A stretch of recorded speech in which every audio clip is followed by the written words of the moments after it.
Queremos pensar nesta manhã sobre um tema um pouco intrigante e não muito comum. Vamos pensar sobre uma oração deselegante. Uma oração deselegante. O que eu quero dizer com uma oração deselegante? Uma oração não muito apropriada. Uma oração não muito educada. Uma oração não muito bonita. Uma oração que não segue os padrões, não contém os elementos que Jesus ensinou na oração. Nós sabemos que na Bíblia há muitas orações. E nem todas as orações são orações que nós podemos classificar como um modelo de oração. Algumas são um antimodelo. São orações inadequadas. Há orações na Bíblia que são muito famosas. Um exemplo, a oração de Jabes, 1 Crônicas 4:10, que ficou popularizada pelo best-seller de Bruce Wilkinson, a oração de Jabes, alcançando a bênção de Deus. Um pequeno livrinho que foi lançado há mais de 15 anos, não sei exatamente, talvez quase 20 anos. E quando ele foi lançado no Brasil, só nos Estados Unidos, naquela época, já tinha vendido 8 milhões. Uma oração que ensinava as pessoas a repetirem aquela oração como um mantra, como uma reza, e ele dizia que repetindo aquela oração, você alcançaria as bênçãos de Deus. Isso é uma oração famosa, evidentemente, nas Escrituras. Sabemos que Jesus ensinou a orar, não estamos sem instruções. Ali na oração de Jesus nós vemos elementos que nós precisamos conhecer e saber para que esse conteúdo esteja no nosso relacionamento com Deus. No entanto, nunca Jesus quis que aquilo lá se tornasse uma reza, um mantra, uma coisa para ser repetida, sem que haja consciência daquilo. Mas hoje nós vamos meditar em uma das orações de Jeremias.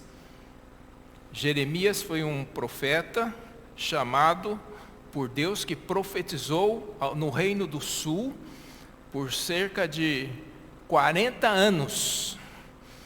Por cerca de 40 anos ele chamou o povo ao arrependimento. Por cerca de 40 anos ele convocou as lideranças religiosas, as lideranças políticas para que se voltasse a Deus. Ele proclamou, ele foi uma boca do Senhor ao povo durante todo esse tempo. Mas esse povo ficou rebelde. Sabemos que Jeremias foi perseguido e desprezado. Foi preso algumas vezes, foi lançado num poço. Ele foi perseguido de várias formas. Ele teve uma vida difícil, ele foi proibido de se casar, Deus disse para que ele não se casasse, Deus disse para que ele não participasse de festas, ele não participava de funerais, ele não participava da vida social de Israel, Reino do Sul, e ele era desprezado pelas pessoas. E nós sabemos que num desses momentos de crise, de dificuldade, ele fez uma oração. E essa oração, que nós chamamos de uma oração deselegante. E nós vamos abrir as nossas Bíblias já lá em Jeremias 15, do versículo 15 ao 19. E vamos pensar um pouquinho sobre essa oração de Jeremias. A oração de Jeremias não seguiu os padrões de uma oração bonita, mas ela foi uma expressão dos sentimentos e da sinceridade do profeta, que era humano, e na sua sinceridade e com os seus sentimentos, ele colocou diante de Deus tudo aquilo que estava no seu coração. Jeremias capítulo 15, a partir do versículo 15, diz assim: Ó Senhor, Tu sabes, lembra-te de mim, ampara-me e vinga-me dos meus perseguidores. Não permitas que por causa da Tua longanimidade eu seja arrebatado. Fica sabendo que por causa de Ti tenho sofrido afrontas. Achadas as Tuas palavras, logo as comi. As Tuas palavras encheram meu coração de júbilo e de alegria, pois sou chamado pelo Teu nome. Ó Senhor, Deus dos exércitos, nunca me assentei na roda dos que se divertem, nem me alegrei oprimido por Tua mão. Eu me assentei solitário, pois me encheste de indignação. Porque a minha dor não passa e a minha ferida me dói e não admite cura. Serias Tu para mim como um ribeiro ilusório, como águas que enganam? Portanto, assim diz o Senhor: se você se arrepender, eu o farei voltar, e você estará diante de mim. Se separar o que é precioso daquilo que não presta, você será a minha boca. Eles se voltarão para você, mas você não passará para o lado deles. Vamos orar. Obrigado, Senhor, pela Tua palavra. Precisamos da iluminação, da capacitação do Teu Santo Espírito, Pai. Fale ao nosso coração, que todo o mal esteja afastado, o inimigo Satanás seja impedido de agir neste local. Nós rogamos e pedimos em nome de Jesus. Amém, Senhor.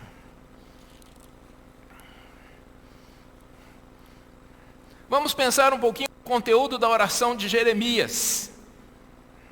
Evidentemente que muitas pessoas oram de uma forma recital, oram como a oração fosse uma reza, uma mantra, e o seu relacionamento com Deus é superficial, é plástico, artificial. Não era assim com Jeremias. Evidentemente que não estamos falando de que as expressões e o que ele colocou na oração, ele estava correto. Não, o versículo 19 revela isso. Mas estamos pensando que Jeremias era um homem sujeito às mesmas tentações que qualquer um. E ele começa pedindo a Deus que se lembre dele e ampare. Ó Senhor, Tu sabes, lembra-te de mim, ampara-me e vinga-me dos meus perseguidores. Jeremias sente-se abandonado e desamparado. Aquele o qual ouvia a voz do Senhor, ele recebia diretamente a mensagem de Deus, por isso que ele era profeta. E uma das características do profeta é que eles recebem a mensagem diretamente e originalmente de Deus. Por isso que hoje não se deve usar esse termo para líderes religiosos, porque só aqueles que recebem diretamente e originalmente de Deus podem ser classificados como profetas. E Jeremias era um deles, e os profetas do Velho Testamento, e ele também era a boca de Deus, porque ele falava por Deus ao povo. Mas esse mesmo Jeremias sente-se abandonado e desamparado. Aí você fica pensando, mas se Jeremias se sentia assim, e eu então? Saiba que você não é melhor nem pior que Jeremias, mas você é humano como Jeremias. E se você se sentir desamparado e abandonado, é um sentimento seu, válido, e você precisa expressar isso diante de Deus, você precisa colocar isso diante de Deus. Ele passou por muitas situações, e ele diz, ampara-me e vinga-me dos meus perseguidores.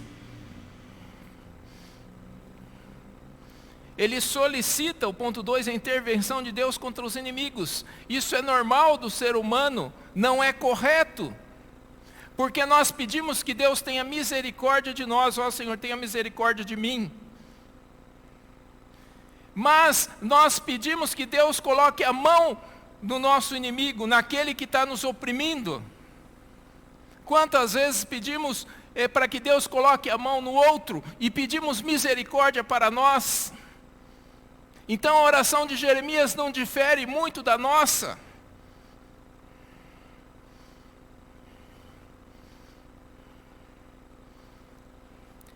E ainda ele fala, não permitas que por tua longanimidade eu seja arrebatado. Jeremias questiona a paciência e longanimidade e misericórdia de Deus contra o povo. Ó Senhor, ele está dizendo mais assim, tu és muito misericordioso com esse povo. Tu está sendo muito longânimo com esse povo. Tu está sendo muito paciente com esse povo. E esse povo está me maltratando.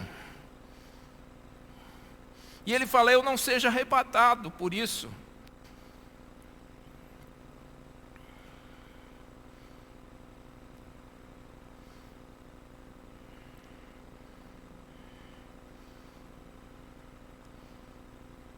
Muitas vezes também questionamos o tempo de Deus.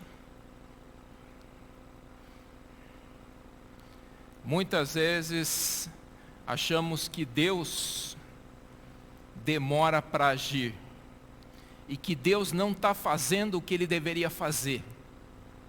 Deus não está executando justiça quanto àqueles que nos oprimem, como contra aqueles que nos prejudicam. Deus está sendo demorado.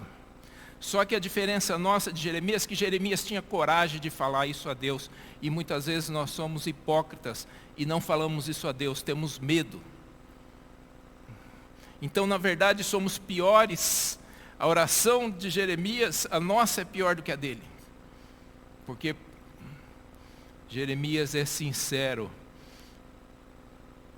diante de Deus. Seus sentimentos são colocados diante de Deus sem rodeios. E ele expressa exatamente como ele está se sentindo.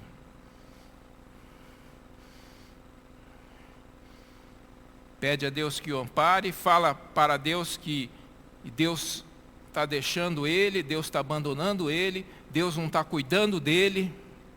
Diz que Deus está demorando para agir contra os seus inimigos, que Deus é muito misericordioso. A mesma oração de Jonas, que ficou revoltado com Deus porque Deus era misericordioso. Jonas ficou indignado com Deus porque Deus era bondoso. Jonas queria a intervenção de Deus contra os inimigos, queria que Deus massacrasse seus inimigos, colocasse a mão sobre os seus inimigos, assim como Jeremias aqui nessa situação. E Jeremias questiona o tempo de Deus. Só que precisamos aprender uma coisa, o tempo de Deus não é igual ao nosso tempo. O tempo de Deus é diferente do nosso. Há palavras diferentes no originais que falam sobre o tempo de Deus, mas não quero entrar nesses detalhes. Mas uma coisa interessante sobre o tempo de Deus é que o tempo de Deus é regressivo e o nosso tempo é progressivo. Porque Deus já tem um tempo determinado para que as coisas ocorram. Então, o relógio de Deus é como que se contasse ao contrário. Ele está falando 9, 8, 7, 6, 5, 4, 3, 2, 1, é agora. E nós contamos para o infinito. Nós vamos 10, 11, 1 milhão, 1 trilhão. Porque o nosso relógio é diferente do relógio de Deus. E muitas vezes nós ficamos indignados, chateados, aborrecidos com Deus, porque Deus não está agindo no nosso tempo.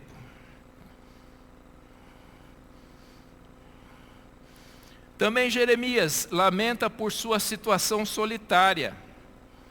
Versículo 17. Ele diz, nunca me assentei na roda dos que se divertem, nem me alegrei oprimido por tua mão. Eu me assentei solitário, pois me encheste de indignação. Ele está falando isso a Deus. Me enchestes de indignação. E está lamentando a Deus. Eu não tenho vida social nenhuma, Senhor. Eu não sento para rir com os meus amigos. Eu não sento para beber e comer com os meus amigos. Eu não partilho de um churrasco com os meus amigos. E se vocês verificarem, no capítulo 16, fala da proibição que ele teve de ter uma vida social normal. E ele, nesse momento, está se lamentando por causa disso. Talvez alguns de nós se lamentem, né? Agora eu tenho que ir na igreja domingo, não posso ir mais na praia no domingo. No domingo de manhã eu jogava bola com meus amigos. E agora não posso mais jogar bola com os meus amigos, porque tenho que ir na igreja. Indiretamente, quantas pessoas se lamentam por ter perdido o que acham algum tipo de vida social. O que eu quero dizer é que a oração dele não difere daquilo que pensamos e cremos, com a diferença que Jeremias tinha a coragem e a sinceridade de colocar isso diante de Deus. E nós somos muitas vezes hipócritas e queremos esconder de Deus essas nossas indignações falsas. Também, no conteúdo da oração deselegante de Jeremias, porque alguém fala assim para o outro: você me encheu de indignação, você tirou a minha vida social, você não faz justiça contra os meus inimigos, você é misericordioso para eles, mas não é comigo. Não é uma oração muito bonita, né? Muito educada. Com certeza é uma oração deselegante. E ele fica indignado por Deus, por não lhe tirar o sofrimento. Versículo 18. Porque a minha dor não passa, e a minha ferida me dói, e não admite cura. Serias tu para mim como ribeiro ilusório, como águas que se enganam? Não necessariamente era uma doença física que ele tinha, mas a dor dele era da situação dele diante do povo, de tudo isso que ele vivia, de ele pregar e as pessoas não ouvirem, dele pregar e as pessoas não obedecerem, dele pregar inutilmente, dele ser perseguido, dele ser preso, dele ser jogado no poço de lama. Então, essa dor, é a que ele sentia. Isso ele dizia: isso não passa, isso parece que não tem cura. E ainda ele fala para Deus: seria tu para mim como um ribeiro ilusório, como águas que se enganam? Mais ou menos, tem uma tradução mais moderna que diz assim: tu és para mim como uma miragem de um oásis só, mas não é real. É isso que ele está dizendo. Seria tu para mim como um ribeiro ilusório, como águas que enganam? Você não é a fonte das águas que jorram? Mas para mim parece que isso é só uma ilusão, é só uma vista que não se concretiza. É isso que ele está dizendo. Fica indignado então por Deus não lhe tirar o sofrimento, e porque as águas, que são fontes inesgotáveis, que é o Espírito Santo, parece que para ele é só uma visão. Este é um grande questionamento que ele estava fazendo. Ele foi chamado para uma missão, estava cumprindo a sua missão,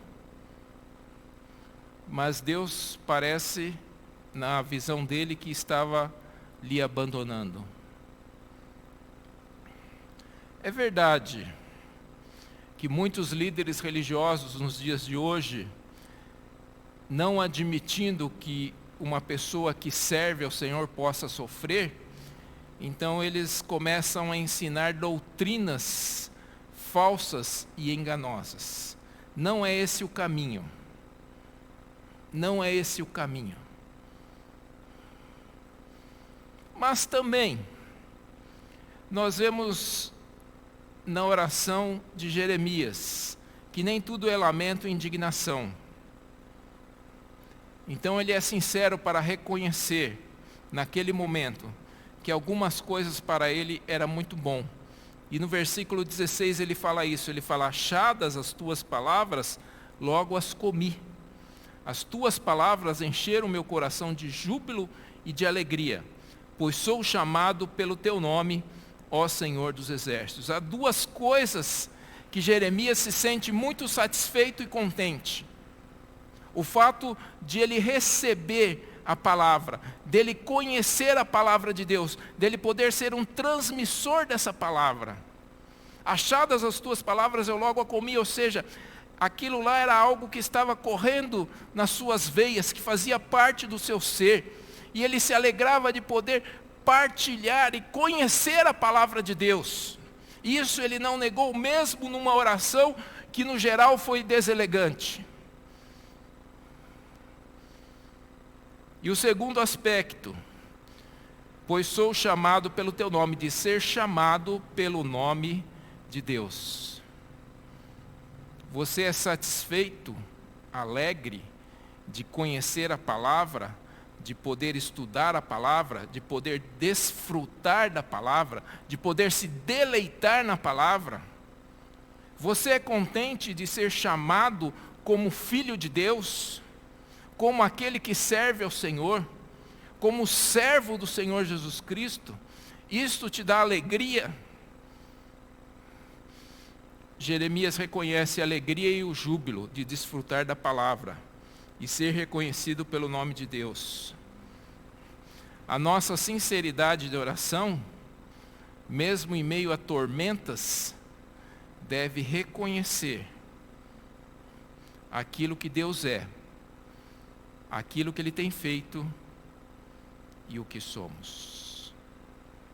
Mas o que nós aprendemos de tudo isso? O que nós aprendemos de tudo isso? Seria a oração de Jeremias correta? Olha o que diz o versículo 19. Portanto, assim diz o Senhor: se você se arrepender, eu o farei voltar, e você estará diante de mim. Se separar o que é precioso daquilo que não presta, você será a minha boca.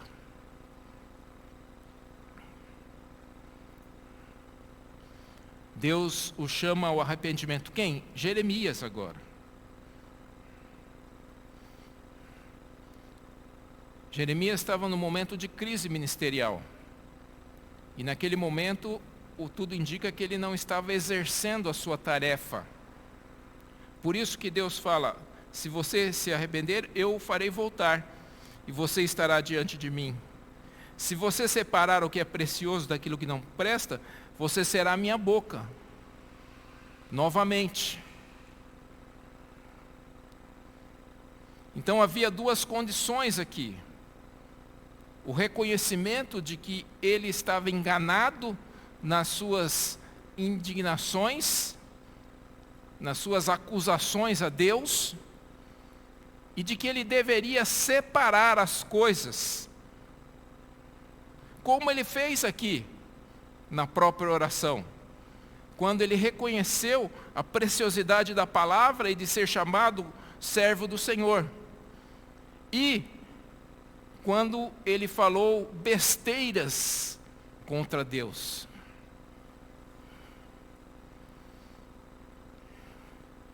Mas algumas lições importantes da oração precisamos aprender. Primeiro, Deus aceita a sua humanidade. Deus aceita que você é humano e que você é falho.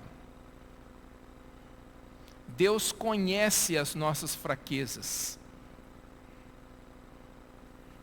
A visão atual do triunfalismo, do pensamento positivo, da autoajuda e da prosperidade tem colocado uma máscara do cristão, não essa que nós usamos da pandemia, mas uma máscara que esconde tudo o que somos diante de Deus e das pessoas. Uma máscara que talvez queira nos transformar em supercrentes e que tenta esconder a nossa fragilidade e fugacidade. Todo esse evangelho triunfalista da prosperidade, da autoajuda, do pensamento positivo, quer transformar o crente numa pessoa poderosa, a qual ele não é, mascarando a sua realidade, a sua humanidade, de uma pessoa frágil, fraca, dependente de Deus. Jesus, sendo plenamente divino, mas também plenamente humano, e na sua humanidade ele sentiu fome, ele ficou cansado, teve sede, mas também pediu para Deus uma coisa como essa: Pai, se queres, afasta de mim esse cálice. Mas ele não veio para isso? Ele não era plenamente Deus? Como que ele pôde dizer e orar dessa forma?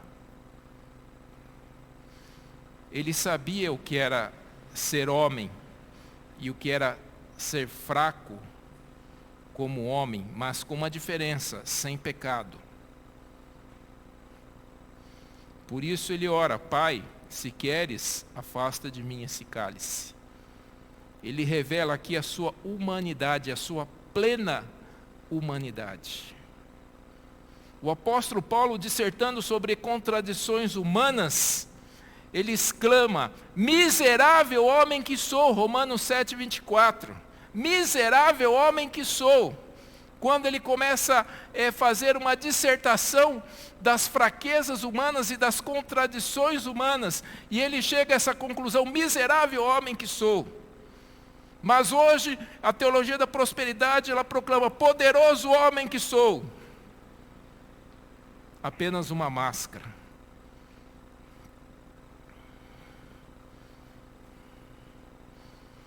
Aceite a sua humanidade, como Jeremias. Reconheça que você é frágil.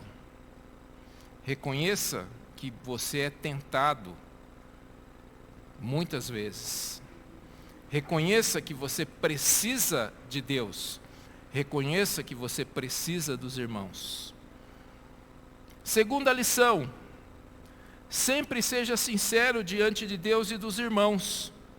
A tentativa de esconder qualquer coisa de Deus é ineficaz e prejudica o nosso relacionamento com Ele.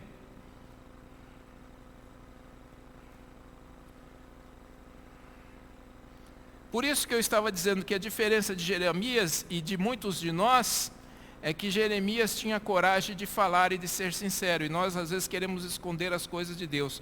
Se Deus é aquele que conhece todo o nosso pensamento, e como diz o salmista: ainda a palavra não me chegou à boca e tu a sabes, Senhor. Então, Ele conhece os nossos pensamentos, nossos sentimentos, e por que que então nós queremos esconder as coisas de Deus? Mas eu não posso falar isso a Deus que está errado. Você já pensou, você já pecou. Jesus não disse sobre o adultério: se você já intentou no seu coração, você já pecou? Jeremias pecou. Por isso que Deus fala: você deve se arrepender. Mas ele falou. Ele não tentou esconder. Seja sempre sincero diante de Deus e dos irmãos.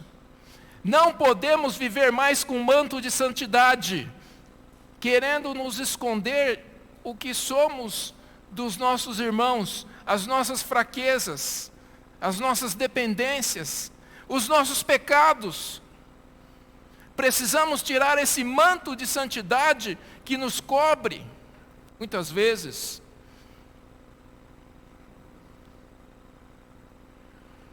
Como fez Jeremias,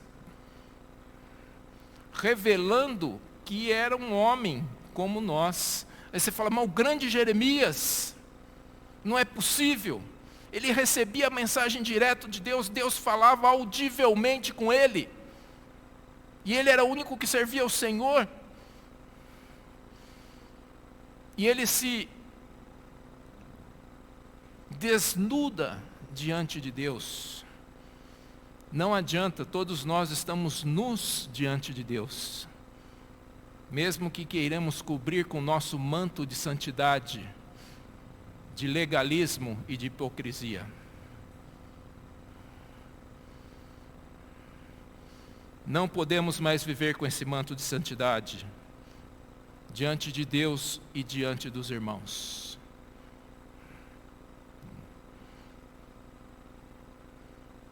Precisamos aprender a ser humanos e reconhecer a nossa dependência, a nossa fragilidade e pedir ajuda para Deus e auxílio para os irmãos. E terceira e última lição que eu gostaria de destacar: Deus suporta nossas indignações. Deus suporta as nossas indignações. Ele aguenta as suas reclamações. Ele aguenta as suas indagações. Ele suporta isso, não precisa se preocupar com isso. Ele é Deus. Pode colocar diante dele todas as suas ansiedades, todas as suas indignações, todas as suas acusações contra ele. Ele suporta isso. Mas o que ele não suporta é de indiferença. Se há alguma coisa que Deus não suporta, é indiferença. Infelizmente, é o grande mal nas nossas igrejas. Não é as pessoas ficarem revoltadas com Deus, não é as pessoas brigarem com Deus, não é as pessoas brigarem com a igreja, com os irmãos. Não é nada disso. Não é as pessoas falarem, virem afrontarem o pastor, nada disso. O maior mal é a indiferença. Como já dizia aquela música sertaneja, a indiferença é a que mata.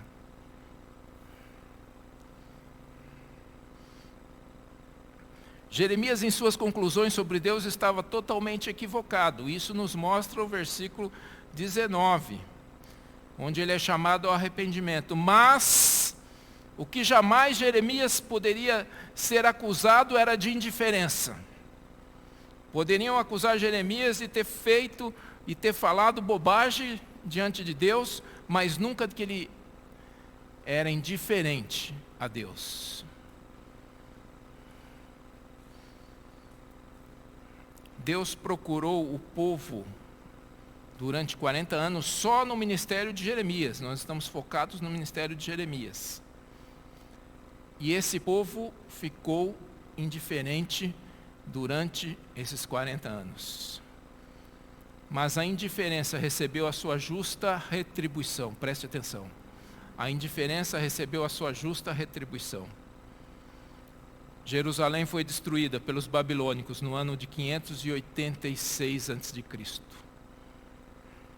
Deus suporta nossas indignações.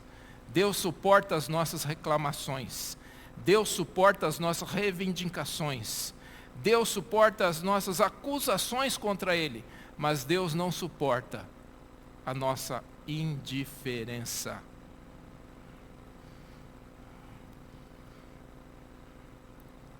Pessoas que não estão nem aí.